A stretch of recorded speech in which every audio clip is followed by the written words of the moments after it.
George Washington Carver passage 2। बच्चों, इसके पहले हमने पैसेज 1 पढ़ा था, जिसमें हमने ये पढ़ा था कि किस तरह से जॉर्ज वॉशिंगटन कार्वर ने ब्लू पेंट का इन्वेंशन किया। आज पैसेज 2 में हम जॉर्ज वॉशिंगटन कार्वर की बायोग्राफी अर्थात उनके जीवन के बारे में पढ़ेंगे। George Washington Carver was born in 1861। उनका जन्म 1861 में हुआ। हिज पेरेंट्स वर स्लेव्स मतलब होता है बच्चों मज़दूर। उनके जो मम्मी पापा थे वह मज़दूर थे।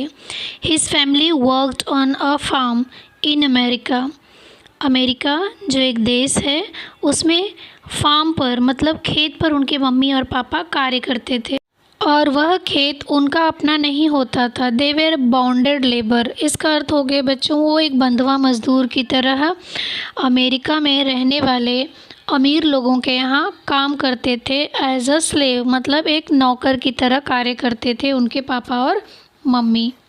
बच्चों, अमेरिका में रेसिज्म अर्थात कलर के आधार पर भेदभाव किया जाता है। अब इस समय नहीं किया जाता, ये इतिहास रहा है पुराने समय में। जैसे हमारे देश में ब्रिटिश का इतिहास है, उसी तरह अमेरिका में भी रेसिज्म अर्थात कलर का भेदभाव था।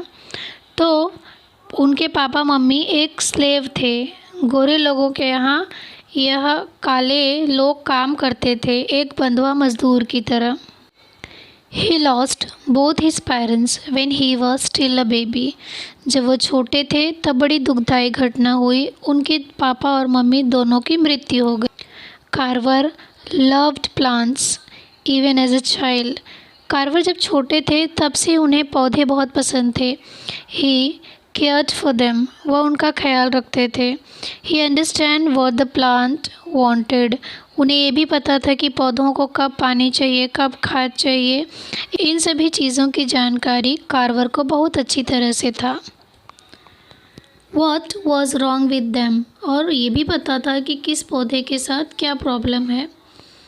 Soon people around the farm began to call the young boy plant doctor।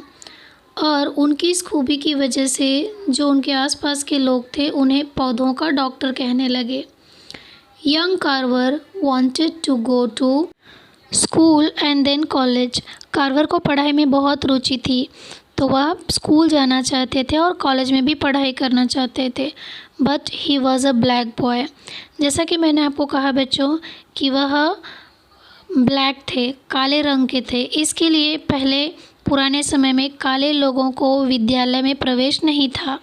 America के स्कूलों में गोरे लोग और उनके बच्चे ही पढ़ा करते थे। काले जो मज़दूर के बच्चे हैं उनको वहाँ की स्कूल में विद्यालय में प्रवेश नहीं था। Many school and colleges in those days did not take black students.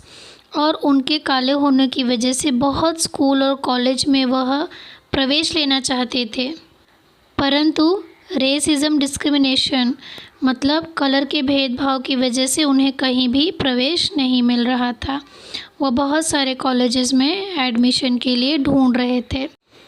But Carver did not loss the heart. Carver ने हिम्मत नहीं छोड़ी। He went from place to place. वह जगह जगह घूमे।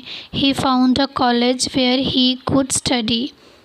और बहुत ढूंढने के बाद उन्हें एक ऐसा कॉलेज मिला जिसमें उन्हें प्रवेश मिला, एडमिशन मिला। He studied hard and became a scientist. वहाँ पर उन्होंने कड़ी मेहनत की और वह एक वैज्ञानिक बन गए। तो बच्चों, इस तरह से एक वैज्ञानिक, एक महान वैज्ञानिक जिसका जीवन कठिनाइयों से भरा हुआ है, उसके बारे में हमें इस पाठ में बताया गया है कि किस किस कठिनाइयों का सामना करने के बाद वह एक साइंटिस्ट बने। बच्चों, इसके बाद पैसेज 3 उसमें हम ये पढ़ेंगे कि किस तरह से उन्होंने सामान्य रूप से एक प्रयोगशाला बनाई। किस तरह से उन्होंने पैसों की कमी होने के बाद भी अपनी प्रयोगशाला वेस्ट चीज़ों से बनाई। वेस्ट अर्थात जो चीज़ें हमारे लिए उपयोगी नहीं हैं, और बहुत सारे ऐसे खोज किए जो मानव जीवन को प्रगति देने में सहयोग देते हैं।